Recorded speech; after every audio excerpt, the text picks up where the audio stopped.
Character, যে এত বছর কারাগারে থেকেও আজও হাজার হাজার বাঙালি তাকে স্মরণ করছেন। যখনই বাংলাদেশ বিপদে থাকে বা ভারতের সাথে বাংলাদেশের সংকট তৈরি হয়, তখন বাঙালিরা বাবরকে স্মরণ করেন, কারণ বাবর বাঙালিদের কাছে ভারতের জম। তাই তো এখন কারাগারে থেকেও সামাজিক যোগাযোগ মাধ্যমে ভাইরাল বিএনপির সাবেক স্বরাষ্ট্র প্রতিমন্ত্রী লুৎফর জামান বাবর। এখন সব জায়গায় একটা ডায়লগই শোনা যাচ্ছে, উই আর লুকিং ফর শত্রুজ। তিনি অপরাধী হলেও অনেক বাংলাদেশিদের কাছে সুপার হিরো। তাই তো যখন স্বৈরাচার শেখ হাসিনা সরকারের পতন হলো, তখন বাংলাদেশকে নিয়ে আবার নতুন করে ষড়যন্ত্র শুরু করেছে কিছু বিদেশি কুচক্রী মহল। আর এই সময় বাবরের ভক্তরা বুক বাঁধছেন যে তাদের নেতা মুক্তি পাবেন এবং দেশের সকল ষড়যন্ত্র রুখে দিবেন। সামাজিক যোগাযোগ মাধ্যমে মাঝে মাঝেই দেখা যাচ্ছে ভারত ও বাংলাদেশি নাগরিকদের বাকযুদ্ধ।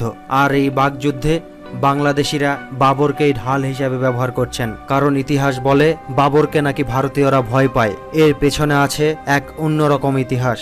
আমরা